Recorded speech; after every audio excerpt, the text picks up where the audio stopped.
You ready party in Komopa? Yeah. Before presidential primaries, so you tete unka kakra. Yeah. You behwe the Indiana we use our energy no. The net drive woman or support to Dr. Elijah Mahmoud Baumia. You be this and common. But quickly, may I hear your judicial system? No, what can I see there now? What can I see when you're daji? You monitor, tell. Yet to meet you be more than 48 hours. Now, or that's when I be police kukum. Everywhere the Nikojina court is with the money bill in ye until still now no one cap police for kukum. Walk us through. But neba no be dia e boro so ase be to detain no more than 48 hours. And a boneba no be dia judge awodi asem betimi aka kire nipa ne se me ma obi a anyeye. Well, I say enema bi asisi emra President Mahama ebehwe Ghana so yi. Ama some impunity bi apiepia enemra ne nko. Ne di kan bail. If be police inquiry bail. I know you could ne NIB outcome you want to be maybe. I don't know church say what you be a constitution is only pana watching no or a presumed innocent and to proven guilty. Okay. And to what we say innocent man won't to me no in rea. Now I'm better 48 hours now. En keep no. For no court.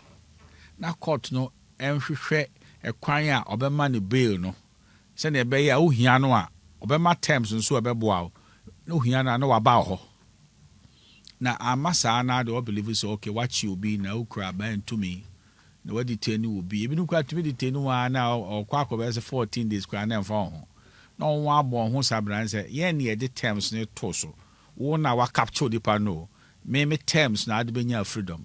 But just sign a constitution can because constitution need the freedom of the innocent person a comma near watching or no there. And then that that's a very, very, very foul freedom be a nyansen actually. Because you open obey and what to near me and maybe CC you could answer. Or to me bought bail no. Na salmon or no. I just said near one hand cramfa, na I saw the bar. I kaboom once and one your freedom no. So how can any sensible criminal justice system edit to me by near what you nipa no say by my pleasure you have your freedom. Anything I hear very, very necessary to say I see a pigeon nipa na ne kokoto. Na court na be say no. Asama wa ken na money bail. Na bail no is not an instrument of punishment. Okay. Because Dabi. There's a presumption of innocence. And bail no there it satisfies 1.0. Oh, and see the say conditions in manual. Oh, friend or beba. Because I report tomorrow once every week. Na pe nipa mienu a ombegina mu amount. Ye hwese niema na ya akosoro akasoki and ye fasase di akiri. Okay. Nti akoya asefem kakra but say no there. Emrana da opefeze there's no one single criminal offense enye bailable. Martin Pebu decision in the Supreme Court no I can't word it out. Them say bonny be any pabedi be a bailable. Bet my granting bail. Bet me I'm on the bail. Now constitution they can say yeah man reasonable conditions that will secure his appearance. I know. Ya anti we are say near feels okay na dey you fit to me come yoko. You fit come see I did there. Make say 7 on professionalism no no nguswara. O share CID nipa no obekira asomasi nie o lawyer Brian nie misebisa no asem ebi no kwa ba bia wo client ne hye wonim ena bi na afa no ene ade a ebi wo kwa na yoko die bobo am say ayese you be there say nipa twen won Ghana ni e lawyer ni kra na o say ya che ne client wo ye suspect na wo no a wo ye lawyer ni no onyame anu afofi obetumi atena yoko reception ho 7 hours. But cancel yanti bibia say yoko was our powers no wo your constitution num say on be grant obi big and I say on be detain obi more than 48 hours. Only to me sir. There's no institution of state yoko NIB CID and obeka say no obebu constitution so. Constitution no it's not for entertainment no.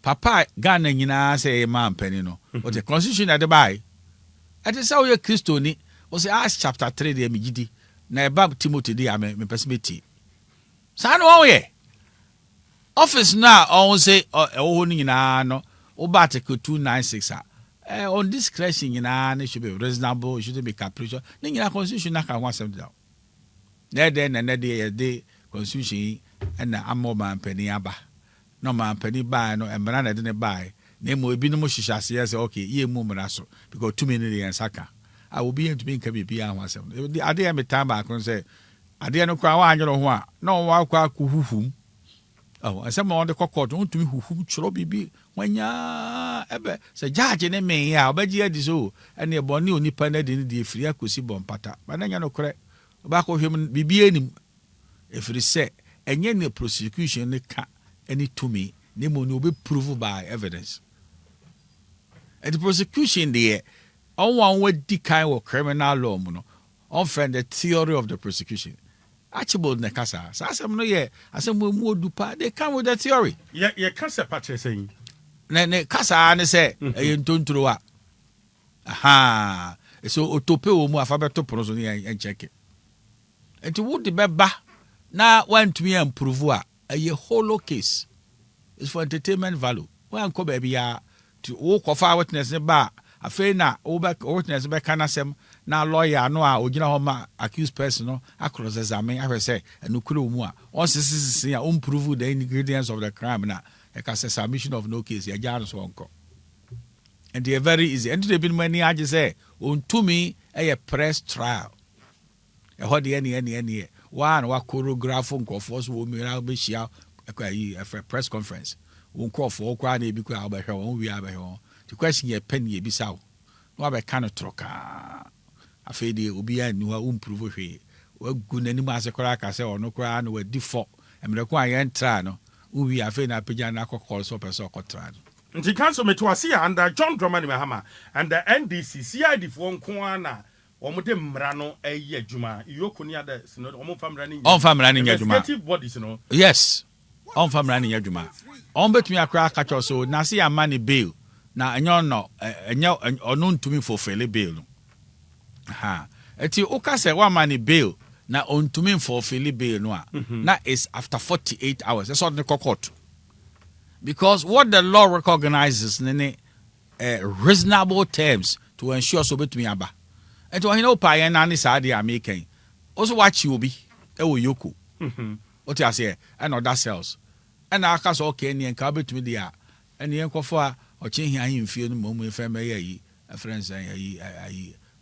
me satisfy billboard no when to me ama billboard na wo na obeka so okay ni on hyemu ankosi obetumi ayusu and this na court constitution ka say article 19 ka say fa no court na court no access the reasonable terms are on the beto ne o watch no so say na be ya o hwe na be hu no nti say na men nyina say reset agenda in the realm of criminal justice no emu o realm na time what you say enye penny enya ban ba mu ye wo a lawyer for mamu yentimi test ye mra no on this particular thing say under John Dramani Mahama and NDC ya chi obi a yoko no detain nipa no 5 days 6 days ye ready say be try sa e be jan lawyer no so enye ade bi obi mpeso be try say ne wa violate o constitutional right.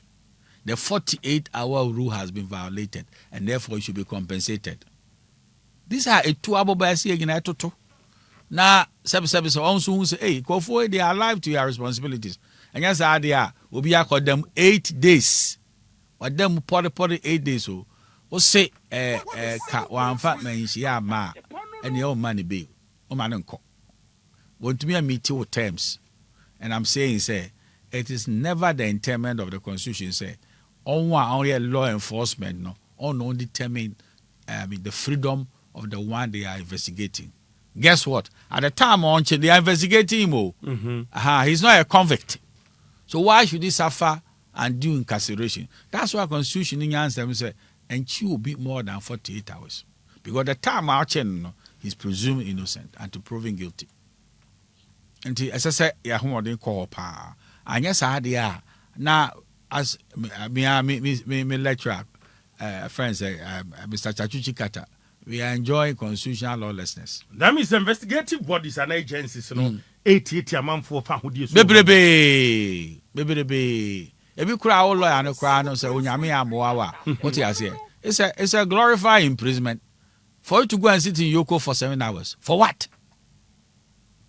As you say woni bibia ye na obi mpese obefrɛ na washia why I'm detaining no ya ebisa no statements na otra na. Oh, as if we need not to give young Kasa Ghanaians the shabby treatment. Because I did a ma sefim kakran say, oh, when you are say mumuyodi no. What you say? A few years ago, they were in opposition. You see, and I will say everything is temporary. But council then a beba Yoko NIB Ombetubi na yebe dodge nipa no abusuan hu baby e de na call the lawyer obetu charge no kra no ehu baby e de na call den na ye ba yeah na ya mumu yo de but that's how I see it. Any friends saying to me at time because I didn't know we your Ghana new and I won't know what to na we say mumu yo de it can change like President Kufuor ebe koy na ono kra no koy no bi nso abako no bi nso ababako. And if you know that power is a trust arrangement, or you're a trustee of power, I say, Udi, a humo boni, a hum, and osro, and na, Obeka say, other regarded, and ante. And yes, I could flip and it will be you. Obia, all my gun and bre in the name of power, and a deno, me catch also no answer. Na mamu kron ti ase obi o ye dey obi a e ne de so o man nyonko Ghana ni ebre in the name of power make so onum nyansa na mamu no e friend democracy no onte ni ABC din pase e di tumi mawa ye de emra ene osuro ene ye de som enti se emra ni mu a na obi kan ma obi dan me fele se akwa we me be kire no o de be kire akosi san. But as the ordinary Ghanaian and lay person on the street, will be a one suamolo be Fachame, man, not the Sumina so me pacho, will be a no suya and quanimu to say the immediate and quanimu. Because na and this ya buying bar, Mbrano is a son, MPP are buying bar, Mbrano is a son. Now, say near Nana Kufuor ye be now we. Or be starting here or see a free be loot. I've had the investigating body no. A fenya juma a vigilante group. Nam for property near brekete. Obiti or 2 hour co finance minister fee, unkra police warrant and now unkra bibu a co run fee near to Trasem. Why? To Trasem entina President Rollins car said or the military attire and a ton chain. No about the far constitution in the book. You know, and they say revolution are common and never run is time. So we be repeat it say ya. Na musu ya hwe. I very very important say about this say. Say ya mra kwan. Open ye tie nyina emra o ene ma ya somdwe. Emra kwan so. Se ya gimra tomu a, bo se o ma no fa hodie na pie na nkofo betra Ghana ehu ne obi kan tutura semne. My will be down. I will show you where power lies in Abeba. And then they been the Kusi. Attorney General to make us near Lutu for ye and be no any Rasmatas. Yanka say, my he say, we Ninano or say Ninano. To me a DH there, the Cocasa Cottono, Unkra.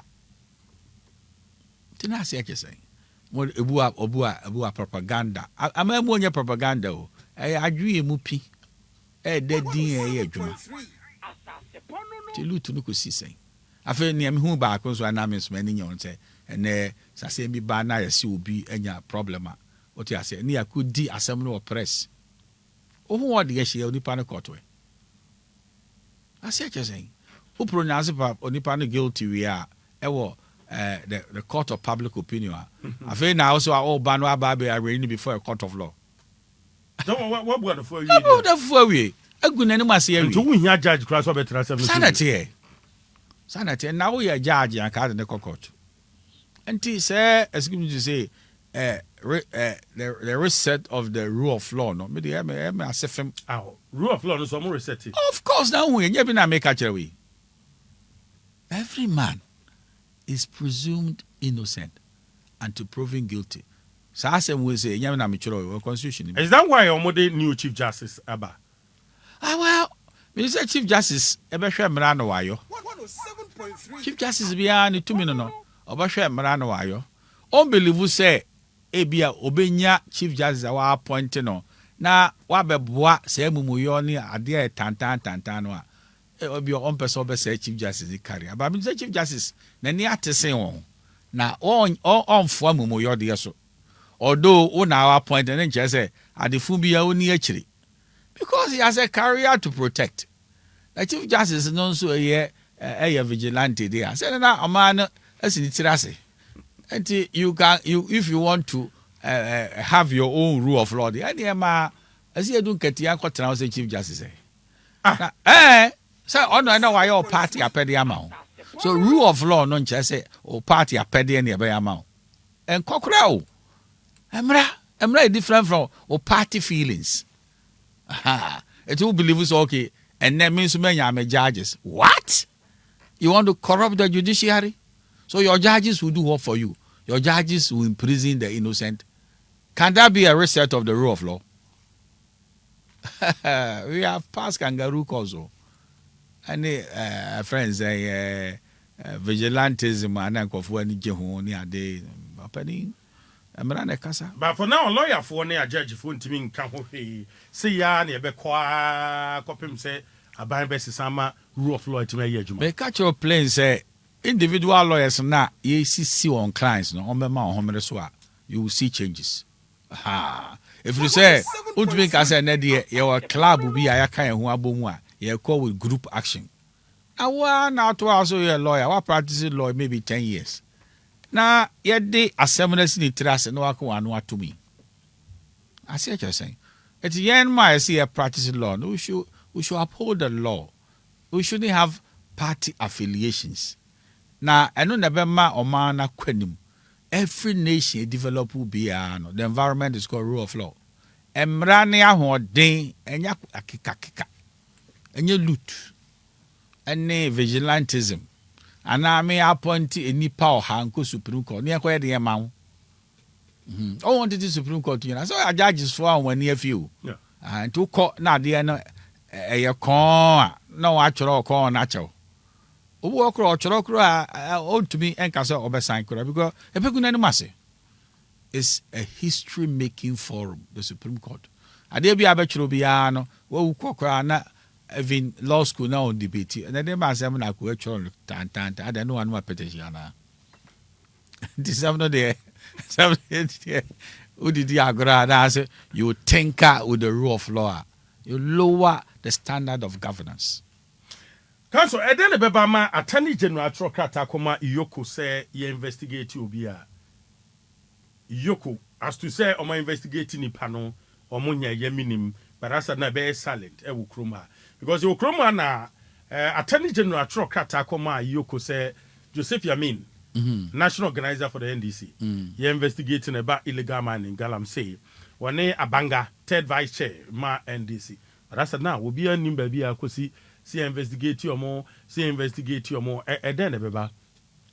Well, I ras my task no ana media frenzy. And that the fail and yet MPP for 1 year now. The NDC ni say the program say you better use near my final. No, so be high there on the investigating. And to feed the frenzy of the press and to make some people happy as if they are interested in dealing with people in all fairness, Ghana, EBI, Ghana, and yet MPP for 1 quarter. So they'll come out with these things. But I wonder whether Yoko has a remedy to investigate people who are doing Ghana. I wonder. Because and your moon is a jurisdiction. Oh, the remedy no cry. Or remedy no cry. And the trouble I know, yes, any man I know bisa. And why you know who will be forced to be count and Yoko. But the Attorney General is a learned lawyer, and then a learned lawyer. betro krata ama Iyoko so investigate obi about illegal mining, knowing very well say the Iyoko any such jurisdiction. You see, Osha Constitution Article 88 and I can say the Attorney General is the principal legal advisor of the government. Okay, fine. So no cross pass or my legal advice here. But if you are writing your political theories, what the beko? And you ebu anyamra. Ebu as at the end I would trust a lawyer. The nyamra na udi actually. Name you want to satisfy some political constituency be. And to be out the other nako. And I would deem Attorney General anti it me man money be a picture. So then the Attorney General actual letter. But I'll share the content of the letter and one. I will be kind, maybe going for Attorney General and so bet our letter. And that's what it is. If we are not careful, the Attorney General will be a very, very, very, very, very cornered politician. And I'll tell you the difference between politics and law. You see, you can be political, but not legal. Very, very interesting. I feel that when you're making arbitrariness, emotions, my will be done. I will show you where power lies, authoritarianism, and the rest of it. The Attorney General office in the me every crowd. Why you know why? No about the conveyor belt of the political system. Now you own pen on catch law. Into one casano only law abiding. Because you want to satisfy a political constituency. I don't believe that is the work of an Attorney General. Wow. That means Sir Joseph Yamin, the any abanga dia third vice Attorney General and the Koma Yoko no. Attorney General said Dominic Ayine so who better say and Yoko jurisdiction. Ninya ni sa say Yoko jurisdiction ne say enkrofo ye galamsi on investigate no. Did then be Attorney General learned lawyer be tu sana mo no aban lawyer panini. Me bia no tu futuro gunkofo ani say we mean say and then the also the entities for ko. So people will see say or you're balanced and is not going after people in political vendetta. That could be a whole, if you like, propaganda. But I don't see how you should waste your time with such matters. Yeah. Quickly, me I hear kind of rata. You know, the issue a startable boy. You heard the push off the Attorney General, the push off the OSP as a council. Well, me niena me kanda me koswaka.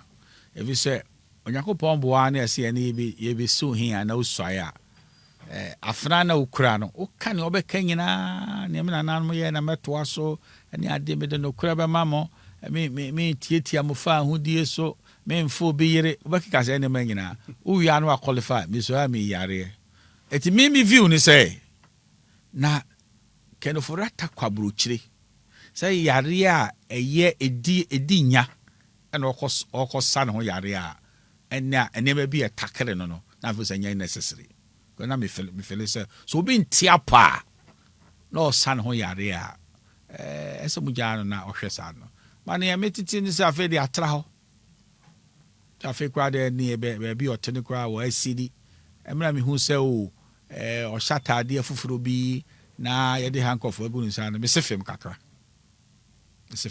so we dey na ekoso ba ohene two views na aba view ba ko say you can try kind of orata in absentia it's permitted now try see ye pa me person me chance here say na for orata ni ha but why ya we say there are criminal proceedings in Ghana no so ma the judge can proceed with the case, and when the evidence now they are to from the church say or guilty, wait me I know because on person be for trial.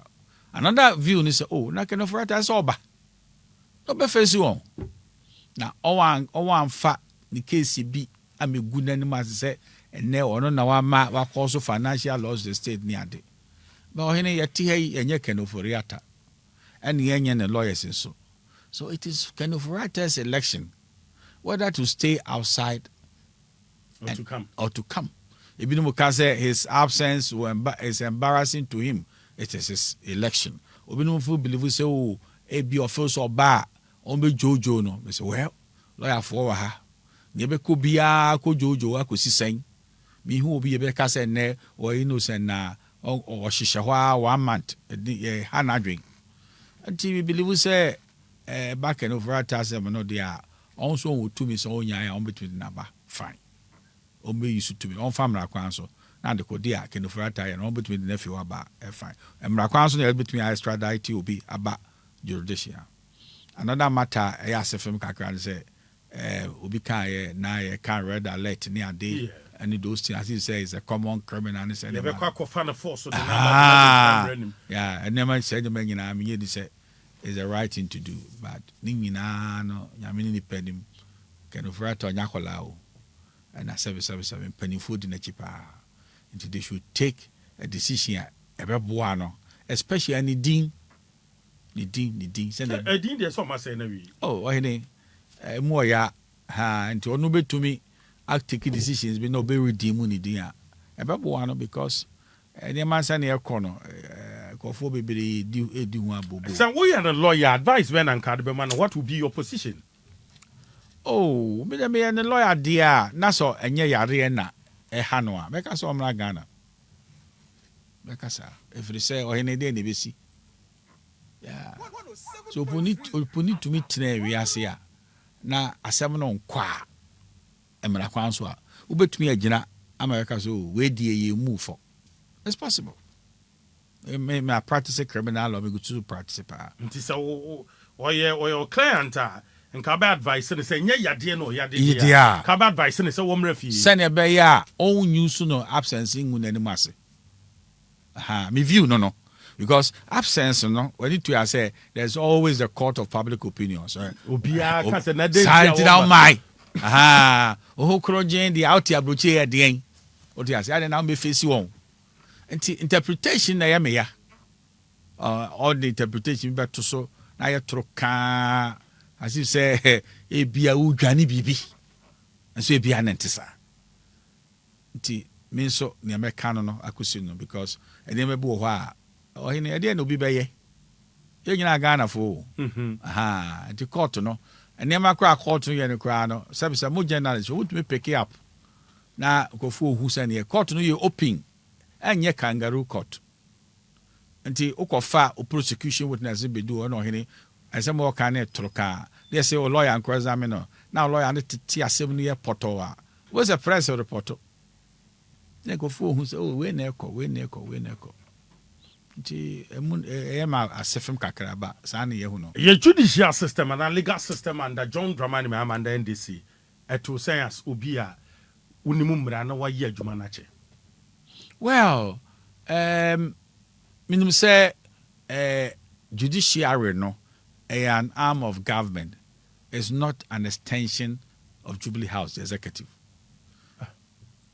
Yes. Council. Yes. Review Mami, what's it saying? This is a judiciary, no? It's an arm of government. It's not an extension of the executive or Jubilee House. And the first people are, as a woman who didn't judiciary themselves. As if say, oh, okay, Obi believers, okay, we can use the judiciary. Oh, sadly, if that perception should ever hold sway, then the whole constitutional democracy, no, I mean, has been torn into pieces. And Tibijedi said, some appointments have come. As you see, America say, we need to Chief Justice, no, and want some, and a new Chief Justice Aba, you appoint to Supreme Court judges, but I can tell you, say, the judgment on the judiciary, will come later in time as to whether they are, if you like, extension of the executive, and I say, also say they are part of the arm of government and they will uphold the rule of law. And it means who? And there may be a political, a politicized judiciary. I mean, you say, oh, I feel the judiciary is very politicized. They are doing the bidding of the executive. So far, with my interaction and what I'm seeing in the court, I'm not seeing that at all. But what is very, very important is whatever perceptions are, the judiciary themselves should not fulfill it. Now, on set to own independence. And then that is how the rule of law will become meaningful. I feel that separation of powers also will be consolidated. But from where you sit and where you are coming from, only say aye extension of Jubilee House. There be me who say extension of Jubilee House, but the perception is okay, and then the judges yaba. Because you can see mass appointment of judges under a friend saying opening Mahama. And then people might interpret it to mean so now we have our own to come and do what? To come and do our bidding and fulfill our political wishes. But that is not the work of the judiciary. The judiciary is not in existence to fulfill the political wishes of the executive. They are supposed to uphold the constitution and the rule of law. Asa, onwo dwuma no. Nti eno na me de me say obi kan say yaja wo so ma odi honte. To one no mo odi honte. Whether it's a perception or otherwise no or hini on us one set on independence and the authority. Some people might want to have wishes. But one legal eye no who say a perception. Oh, it's a perception, yes. Oh yeah, people believe say, oh, this is something that yenye chief justice here pay. Yenye we ni amfa we mra. It's a perception. And in the my fifa money adingina any appointments adingina. But I'm telling you, say, when you have appointed a man, you might not control his brain. If you say, asamana do record them your troka or trauma couldn't ye. Until Ebiana Obi Adrian say, okay, when we appoint judges, we have some decisions in our favor. It could be chacha no watu. What's happening at that? Even like I say, judge now in trauma, if it's all now appointed. But I could always tell you, say, the judges themselves, they have the inherent power. I mean, to uphold the rule of law. You'll be the amount. Right, maybe chopping one back here. You know, honorable Samuel Touching Esquire and 18 common legendary former MP for Buakwa South, former minister for West and Housing. Shannon Swami say, oh, Chimoda in the Eastern Regional Community 103.3 Soti and Ka strong 101.5 for Chimda. Afima Radio 103.3 Wokofodia, Mining City Radio 89.5 Ewo Takwa, Assassin 98.5 Ewo Kumasi. Mami Fasira Kasema Tontina 74 T74 Nax Solar Natural Clinic Commander Roma and the Tumpa Juma de Summon and Remedy the Bruni Bafua. Ya ba Sabe ye Mira Numu Kakra. Quickly, my young corner ya heard ye see ye Ewo Burkina Faso and I reho Yenria Mai Fatumatus. Every Burkina Faso, Yantiasam de Nipanson yet is on Mefrimu, but the nay city pabacoso, assign Efrimu, Abe Nipa, and watching. And a man for raising concern, say, a dentin a yen to minya bambo, and from Madrid for a coffin no Mefri, Miami, be knowing very well, say, Miamiana, Henry man no more air cordon, Sabi, a danger zone. And come on, horse, a minister been a call. Chief Executive Officer been a visit to Burkina and or say on for flight or befa for more Kibejan Quentin fee Amanaku na honorable. My name is Wati. I would here to saying going forward as a country, BBYC Nedi kind Obia Nedeshia Tono. I will say Adia Yaseno, Memaniako. That was me no. I was for say a cassie nim security issues, sir. Ewo Burkina Faso ebinu kura ka se jihadist ni ade ekura wo hwa onya ekura obetu abaga na ha be mumoyo de a ohene ni ade sunsumu. These are not matters which are new. Enti me de meka se ye be boy adwadifo ho ban ni ya show on danger zones where they shouldn't go and where they should go ni there. It's a question of national security.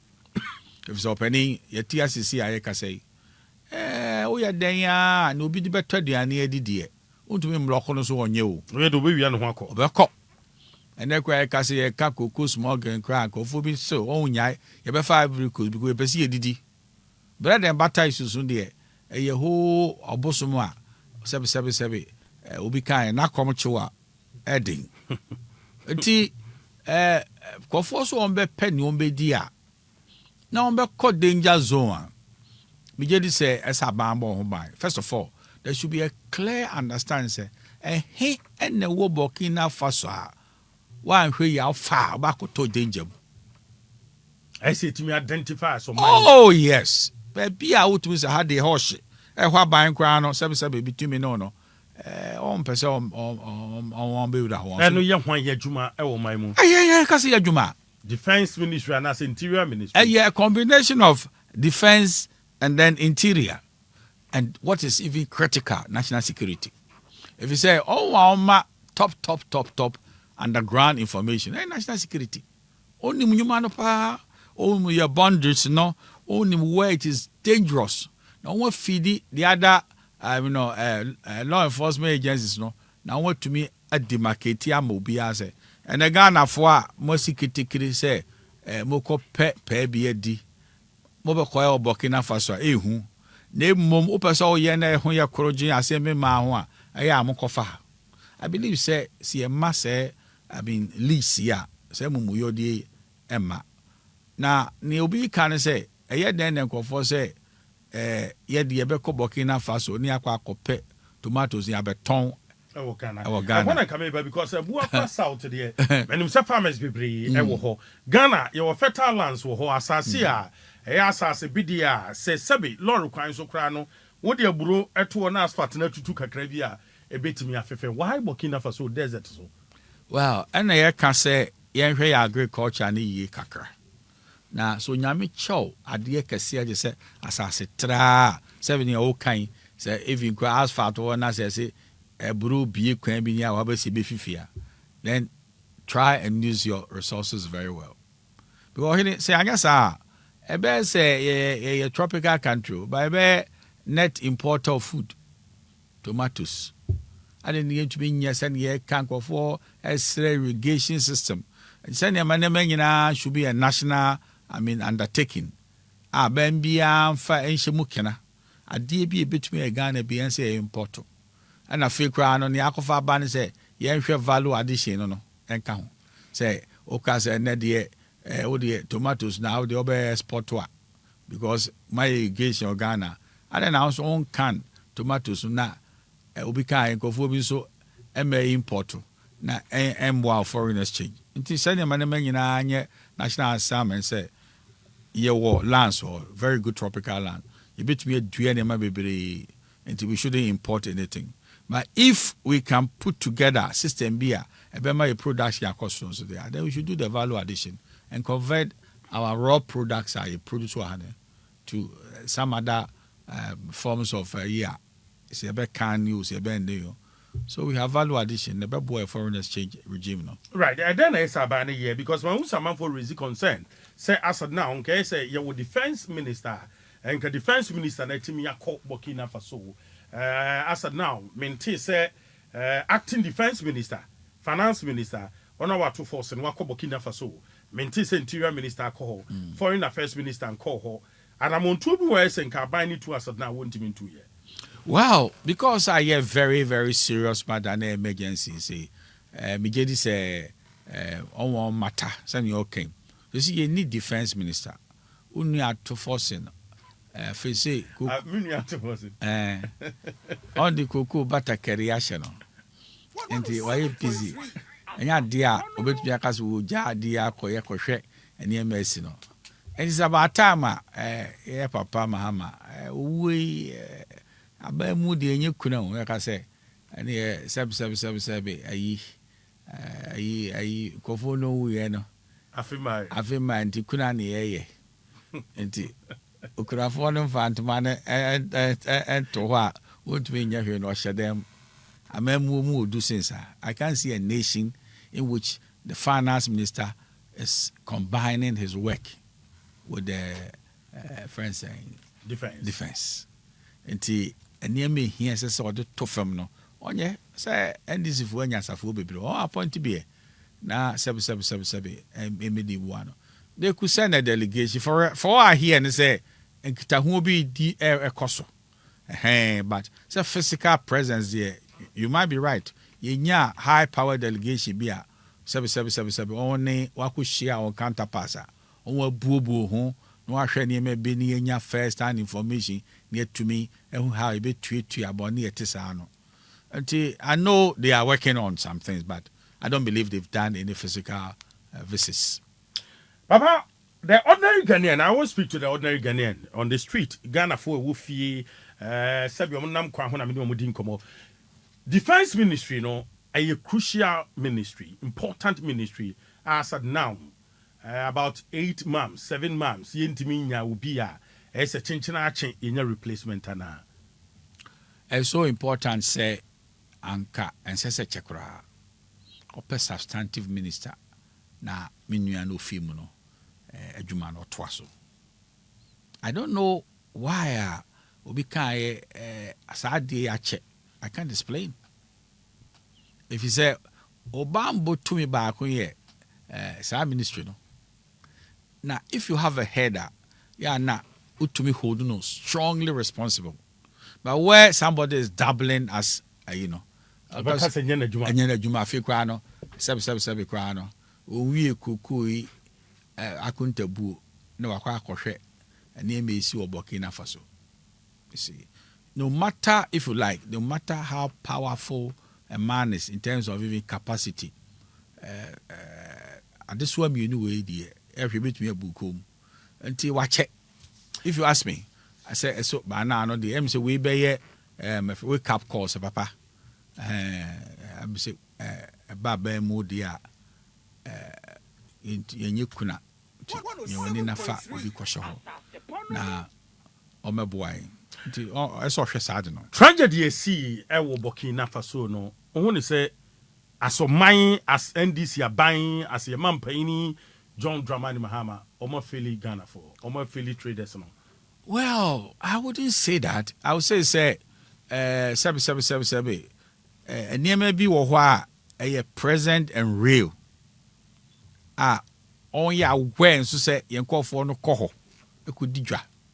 Enti me view ni say maybe there is a security lapse and they say yan to me anka say aha ye no go area the amon koho. That's my view. So there could be a security lab. No matter how you see it, no security labs here, it could be anything. But I'm of the view say to me a siano kwan. Sadie nipa watch ya toy NCBM. Muamudi dwanyina no ba na no eso hu ba bi o mfi a won koho any rules are on fa because adwadifo no rules no say wunimu a how would you know senkofo be invade Ghana? How would you know? So these are, if you like, friends, national security issues are but now and hu ba bi a danger zone so nyina wo they are warning for say don't go into a danger zone. Na and na between abo and me feel so on share security arrangements no. But where there is a security failure, I wouldn't say that is a failure of the government totally. Right. Quickly, you have cocoa farmers. I mean, I want to say tomato cocoa kakra. Hey papa, na okay. I'm going to chat to mommy. Oh, why is Anna me bo? I say papa then okay. Right. I'm issue by say abino akate and our drop a producer price to 2,562 no. Ete will say as former MP for Buakwasa. And then I make us say Abiana when it galamse hu pa and to kuku say alpe. Then so if you want the economy to be strong there, then you have several revenue streams at Bua or Mano. Eti you say no me say when you bagalam say no ebua friends say go board no when you aje ho pa eti o wa anwe ankwachire papa efa the real consequences say obete koko no boso onua then you say then there's no incentive to cry say me kwa me koko biem obi kra de ne budget dada did that answer me hata koko no kra sanete onu say me ahoɔden wei sɛ me konya bags to do say ya sika wei na bɛbrɛ me na ma start ayi wei no it is a whole disequilibrium onua sɛ koko ya wate so yi ɛde aba na me the argument I made tie me sɛ sɛ ɛnɛma no bo kɔ na nakufo ado face saa argument be na tie mate argument bi so no be can say no friends say well price of cocoa no na yes ya drop ya ba ene ehun se bebre na eka kukura ntumi bi da ho na nakufu ado time no kwa se na obetoka eho eye kokoka wa ka se eka ninti eye ne ebeboa ma akuafo ani agye se adwuma ho na yenso the whole industry no o kabo mu a the other industries no ahoɔden so apagya no yɛbɛto ato fam nti a big blow to a major Asian industry na me feel say on pɛ nyasakwan bi so na on remedy so on remedy a implications nye enye enne kom no ba o man krofo ahoɔden sɛ kokoo no kura ya adeɛ bi ase de resources wura hɔ na yemie ni yɛ adwuma na matekwa sɛ ɛdɔm a wɔn kokoo no industry no enye ketwa ɛdɔm hɔ pa nkɔfo use de bi ahwɛ Omako University ebi no de asisi adan ne ade nti ade e be hyira dɔm de o don sakɔka na o de ne ohun kakra but honorable sir buying ni capacity ne say obetimi atwia say sika no producer price no a obebisa say eden na ban nye we international enye local say eye omamu na ban say ebi a omamu na ABCD SC ewiase edwaso na koko bo abafom eden na kaban no betimi aye na America say ewiase ne dwaso ne nti so when to me unbalance ni ye na bia wamfa the requisite subsidies amemu a ebema nkofo kura se woni afri koko so enti se koko industry no ahoɔden ni ewiase dwaso na world market price in there oni obato ho agu and then obi ka se on the wa ben say a friend saying free senior high school so there are certain areas in the economy that should have automatic subsidies if not you collapse the industry. A day be nyansa na kufu adu nya ya 8 years one to cocoa so now the oba dance owura fi akufu adu ne created the world market price and you know it was there kufu no time in around some time in no enti em say e bia na garam say no ene ma won die ya onyane how because say ne akofa ban say on bon ho sabran say if you say the gold no yatumi atom bi pa won refi say gold no nko a enye tumi ebetumi abo economy no koko ka ho bi dey bia they didn't plan ahead of time say ye behwe na the critical thing about koko no industry na koso price ye be fa ho sikanya answer in advance na whether say price drop o say na be bia no ye ma ye akuafo no emu abam ye be ma won say subsidy no watumi ade won ato aso now Contractor cocoa board edia babontin and it's senior staff for ye kate omakatua by 20%, junior staff by 10%. Obeka say enye good step cocoa board ateki after so ma slash akuafo producer price obroni friend cosmetic it is kofo ka oson abobadu miye ne kuno na afa ebo atobo na taso ana onya hwe how much of that and ebebo edomo asese yato aho odisi anti ohene ya onya ise propaganda and entertainment no na one tackle situation head on yes sir na asisi o sere won yes omakatua no mo sere kuafo no na so on sere say akatua na won ateso no ye mfa sika ne mra kuafo no a yatete won wayi so what is the point and we the omudi omo ho afekeke a friend window dressing come to me ak wonya ise ne amanyina because on wa prekuafo no minim say ade be senki e koye no be say ye ko election year 28 and kai we the asase enwonwam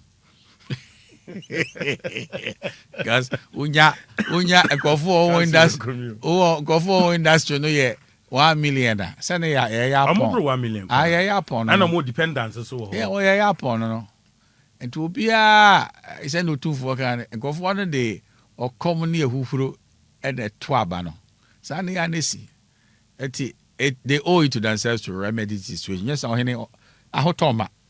Right, yeah, economy now you need MPP come more quickly. Obeka some micro indicators in India show green.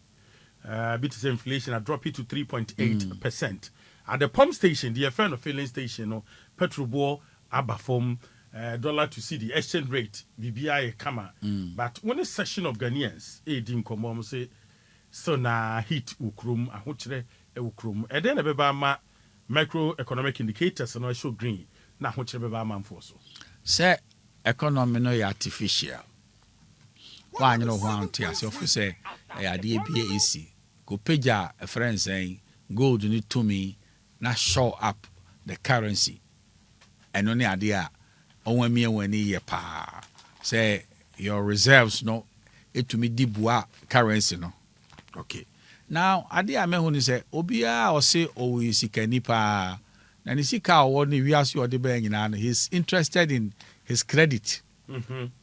And oh yeah no the credit bank account no now they kire the credit no wa kire o ba ya na the debit na sie and then me who aban a coming no in terms of even paying contractors more than aban away. Oh yes, a coming and this aban papa make us say though there is a whole freeze in paying contractors. I know that as a fact. And contractors be brave or why in 2 hours. So if you've not settled your indebtedness, don't brag about your credit. It would just say, who's a sikansu your man? Who man? Because every contractor is a mini economy. Contractor yi sika fi aban ho a okotua bibi kakra ma banko. Afei enkofo onhwe wase oye adwuma ma won. Okotua cement for beji one day, we be there. So they turn the micro economy around. But when money is withdrawn from contractors, now a stagnant economy, no. And say on parliament, no.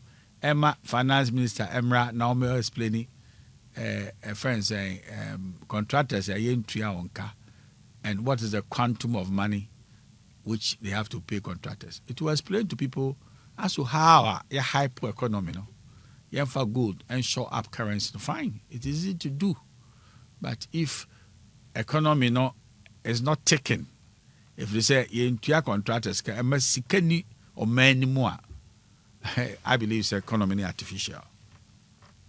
Sikana inimtia ukasana. Sikana inim no per books no ye fair. But the reality of the economy no and koyi ma here or home so a day in a beba papa be decided say me pese me yekuntan wa bonten se me wuska na come de me ma ofie e den beba propaganda no propaganda say bi no mo no amammo no sunsum ye propaganda nti yen project bibi na yen tu futuro nkofo ani so ya boy ho modern pa obi ka say single digit inflation and 3.8 yes. Now say you to be into agenda 111 so I. What are you trying to prove? There are several projects and Nakufado ye. I believe say banana crano. It's answer the constitution the cano. Omi when you know the own completely I ain't starting near my fufro. And now one will say free senior high school no here until ye pesicania the room. Send your beya a bebo man. Until idea be a bebo man, that's all show interest or Cassia. But I'm of the view, say, one of the things are, say, what is the extent of the domestic indebtedness, especially to contractors? As a contractors, no there. I can't see how you say you have a vibrant economy. It will make the economy fake. Books no chile say be our yard. Send them actual good reserves no deep wow. But in terms of the real economy, no, the cash economy, no, a deep productivity banner. Result. Right, maybe I fin wabeke who Shannon Swam son Robo Samuel touching Esquire and then any didn't come former MP for Buakwa South, former Minister for West and Housing. Yedi Patu Nkomo, me basis here.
Right, memo Jubiona, memo Aquabamra Sasepa 107.3 community 103.3 watchim down strong 101.5 watchim down Afima radio 103.3 Wokofodia in the Eastern region, Mining City radio 89.5 Ewo Takwa, Asase 98.5 Ewo Kumasi, Yankee FM Ewo Sampa. Mebacho Hunyina Wotienka Facebook Live.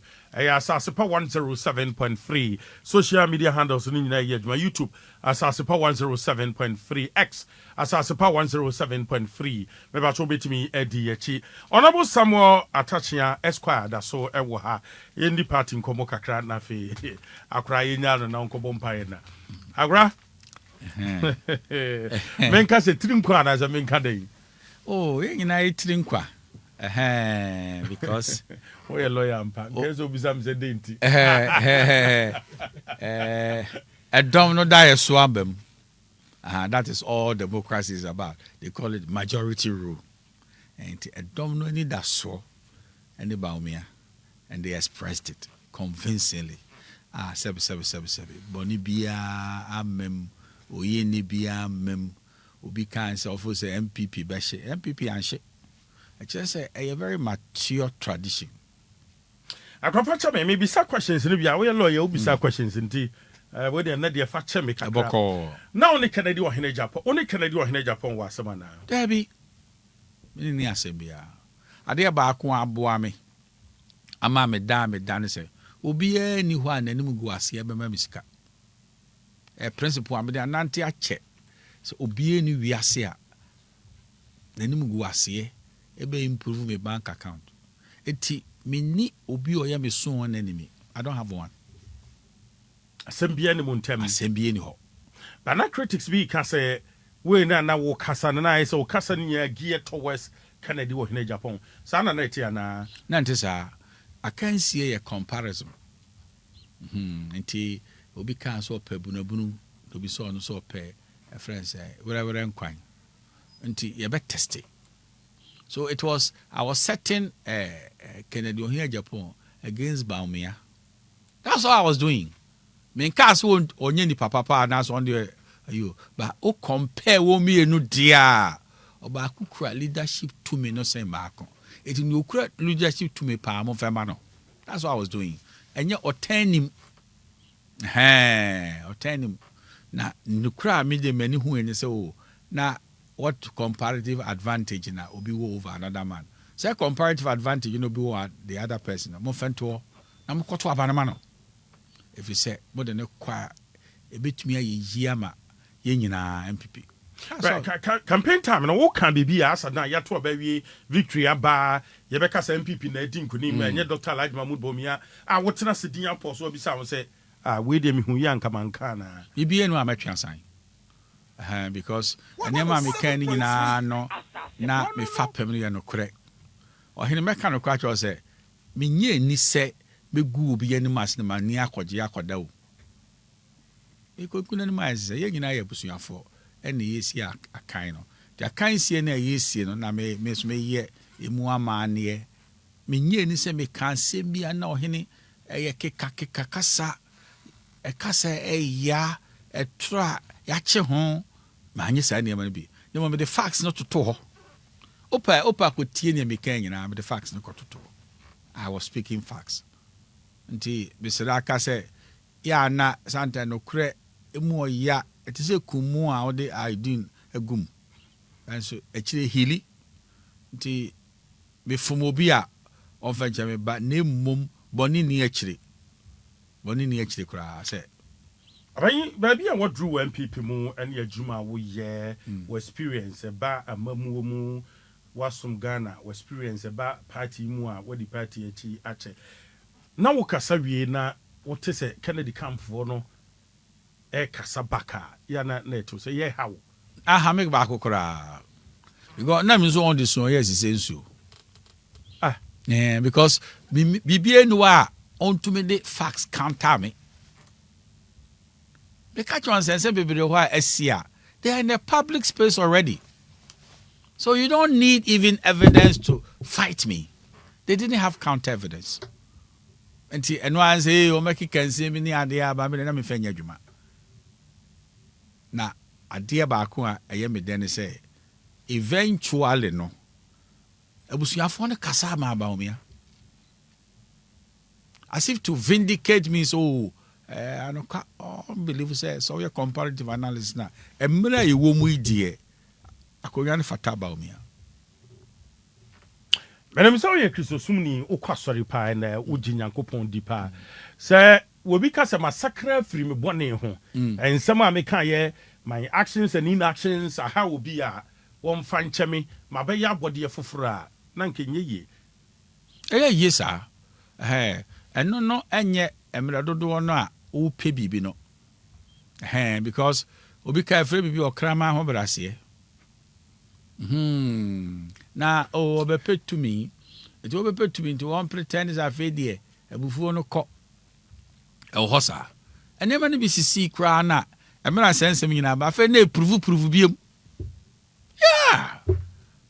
prove biem me de obi kan se kunu dia bent me ka se na de me sia akwa musi ya kunyane fu ba bu ha na enema bi ho no a ade na se aba biem na afa ese foforo aba biem. It was oh na ba me also onye obi a na ye fra no trophy o te kakra ho ti maybe no te ne maybe as I am unfortunate but me de me koswaka say a domino adwene on the tour messaging from candidates are omo contest ye nyina no as an experienced party member send na ofanafa.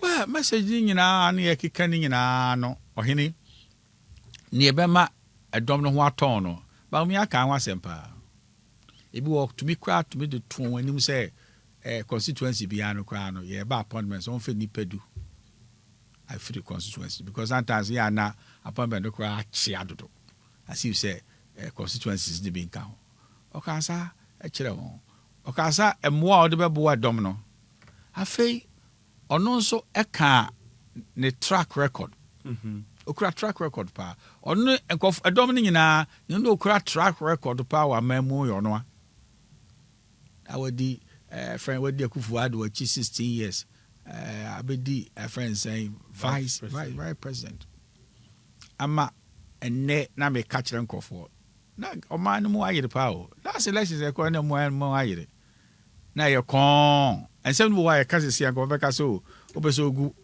previous government and mas 107.3 edum pempen so bi no okacho na MPP for bebere fele so opposition abreso na party no power party no power obi nya kukudo so and slot bi aba na eko soja okoton slot no ama me bi akofa ne ntoma na wakoton na wakobo besi asoso na oni pa ko na all tons loss na age now the 7,000 asa na obeko army enema bibire ko ya aban kra edum pepenso obi din sako kankrofo sika ye hu ni nyina oti ase ede be no wan ka galam se ye pegya ko wiem ebi kra ko cathedral wonu se Christopher aman ada na we onema bibire sisi ye nanso ye kon papa ni nya 41.7%.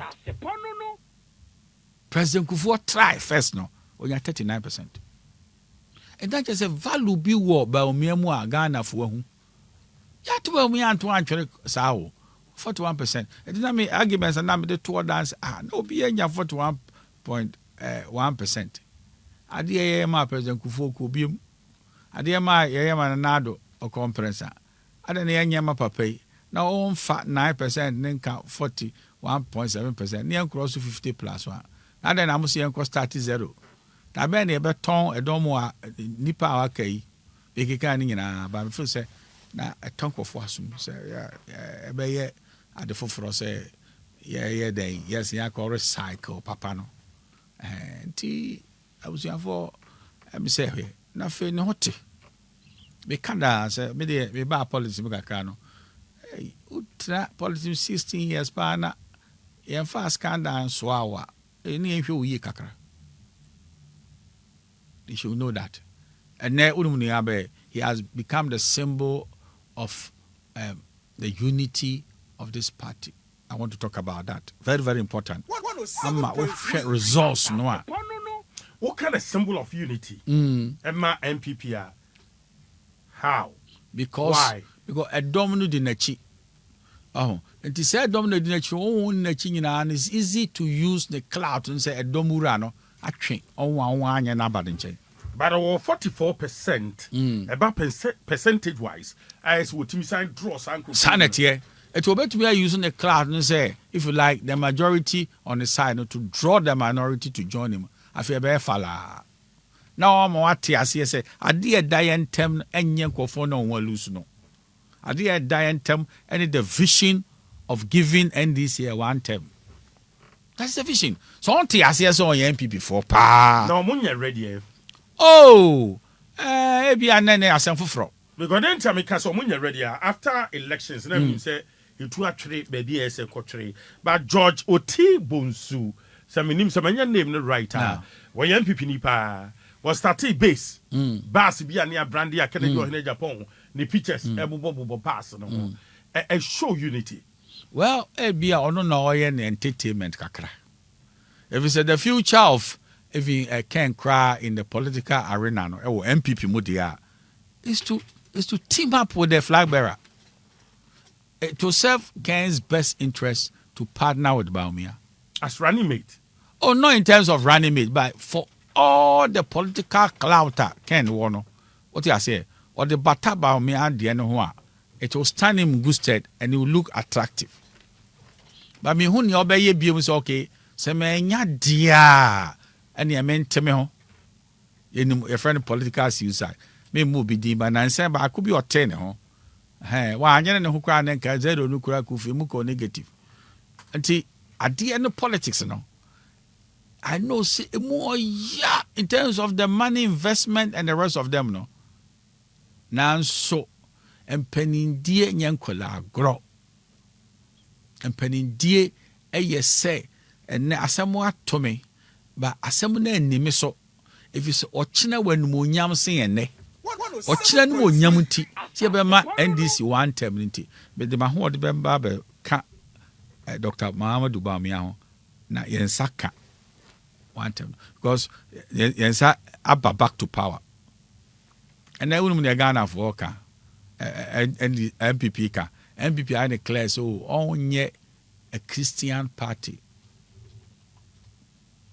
Oh, obi all ka MPP the votes are apparently and they may sing I just say well or yes say about 2 man go fata and ne yasia I catch the whole Ghana say yenya a can party o hwe ba bi o winni any ade nyina che say yenya a can party and the MPP to me, as president who through Dr. Bawumia said, we worship meritocracy. Say, to me, no ben will be a femano. And yet a tribal arrangement. And as and yet religious, variable. And before say, as I'm not about MPP, no, a Nika Sempa, I'm a miss me, what to me pass. Now, say, Papa, I'm a frack on your idea. And there would one man and this ammunition. Yeah. And Dr. Alajma Bawumia winia. Na no ka se ka kire mo. Mo minorities amudi MPP. Chi se ka kire mo se mo ye akan on ya can dominated party. Was ya to papa na twere. Akufo-Addo ebai o emane komiensa. Kufu emane komi. Ada na we ya mara ko bi go free sire. Mi hu propaganda anka ebe gina asin we. Because the facts seem to back it. It will no. You can never talk about MPP again. Say a can-dominated party. And now we are a Christian-driven party. We have religious sentiments rather than the rationality to pick somebody or ya kunojin, no buo or kasapa. Economists and eniate. Me catch them for mo first year ne mame no eye du so. E ho na be unsa ampa. so bi kura adeɛ mu sɛ ɔyɛ president a ɔte economy na ase a na ɛnyɛ economic management team na fɛ ne a world class economy te sɛ papa yi ebehu ne nyinaa na bedi aboa Ghana. Mausa Manfo started in Komodo early days, Senkebeya, one partner with Kennedy or Japan, one father said running mate. Oh, do you side with them? Me feel say yanto ya boase kakransa. Ebi ne ye ka say obi e de baas na mu yi. O ti ase nti momma ekuro no a eye mono no enye se ewu kakra. Na fi we fi pay mu akor rationality. And then go for bobo pa na me ka che say ka ebi no maso ano o nyina mpo so a me ka se ebi no enye kaketoa. Enti ubo campo na we ni abefa ne saa na aboka luzu ai. Enti if you say time will heal wounds and then the pain will go and they will begin to now look at things critically. Ayeye hu bobo e bet me have powerful think tanks in our bem. Who will best help Baumia as a vice to go? We know all these things.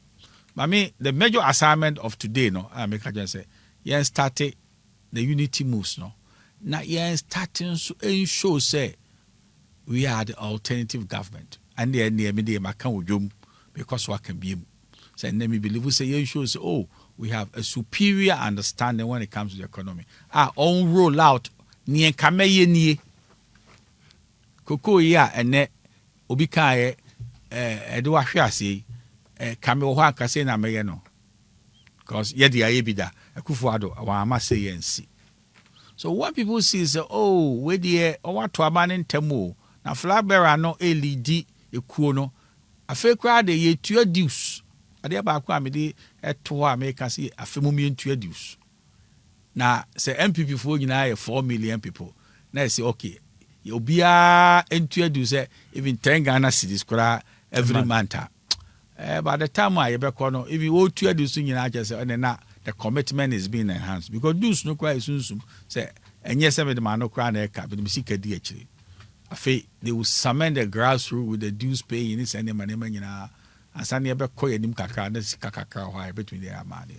So we have a lot of time to do serious things. I believe when we do serious things, we give NDC, one term because the akoye a kaka fe na.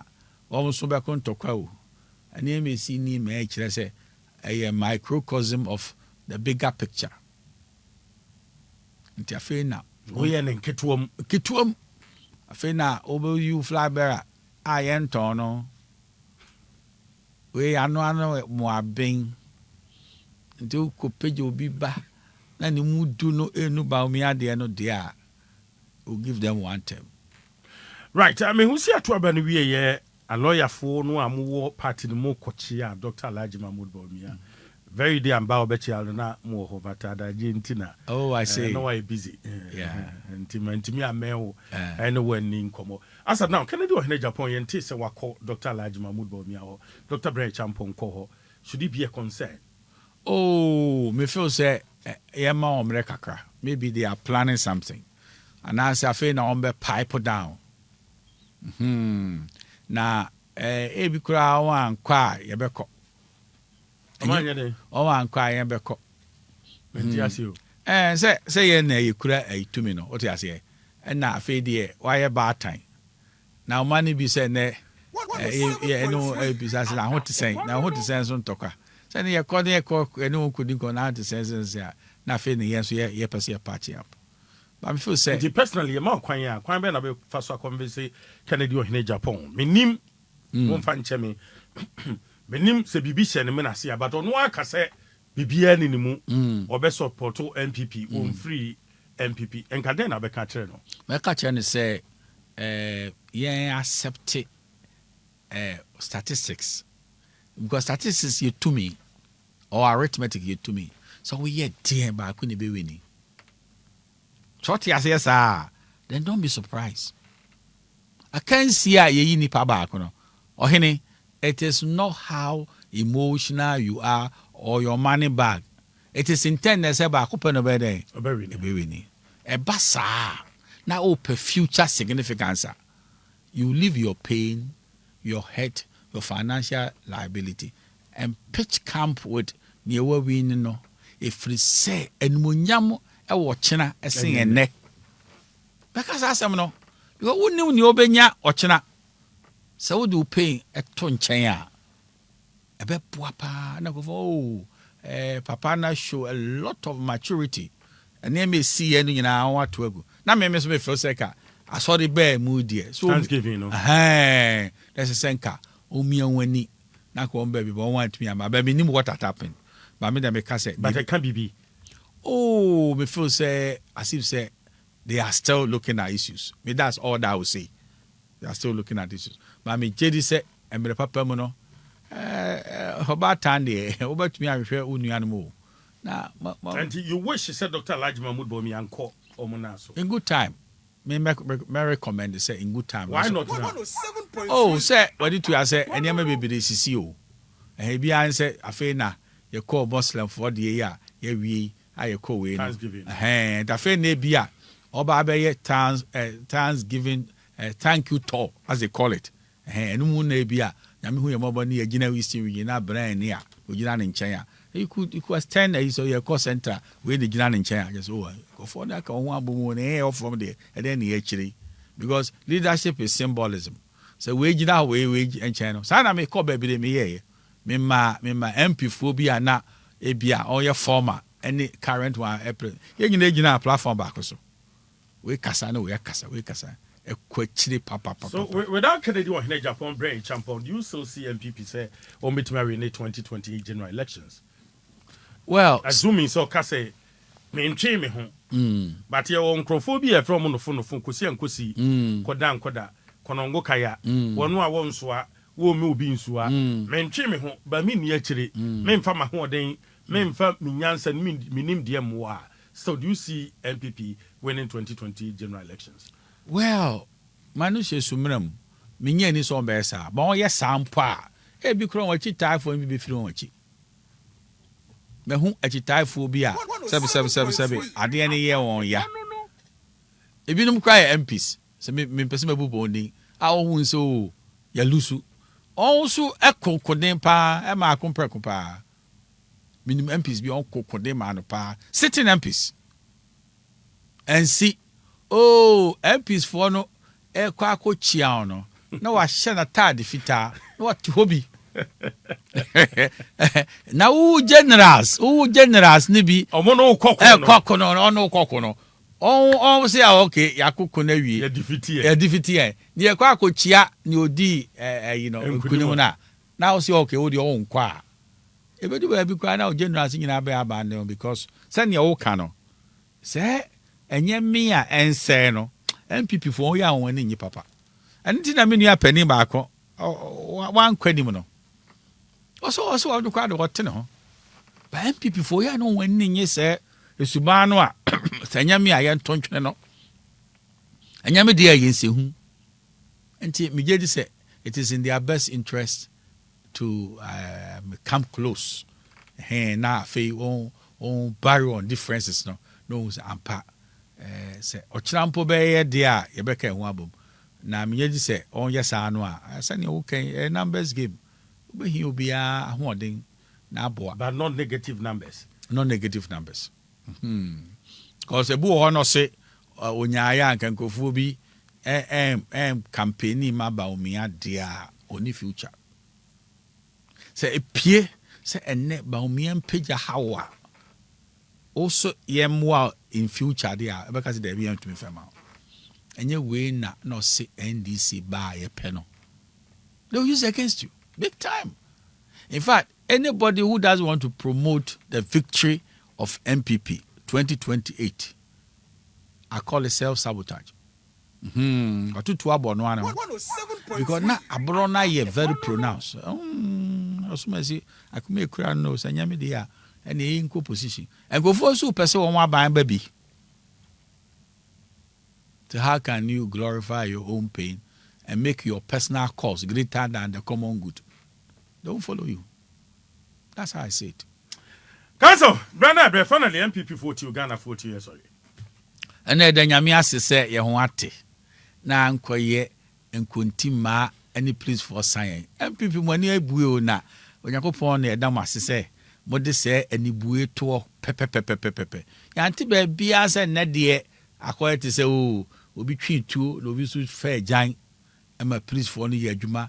IGP we so mebo na baso because security presence na hu me ko baby bebre the police for no na MPP for near me srane say ye reorganization kese pa obi anfa no nyimbi na ye nyina kan ya ho odi mbom as a unity of a force na ye fire ho odi ma Dr. Mahadu Bamia na me gie di say na NDC afi na ombe kontoko emimina apeja a new flag bearer no ye de ya no ama bend da wo Yakopon be hu yemobo na ya ma one term na fe economies na oti agro na asem aba be boan na obi tu hia no na ho atoy enti ye wo hope ye woni da so much na obi e ma enne e ha no bebre o chena be yi aso ambeka kire mabusuafo MPP for no say prophet what is a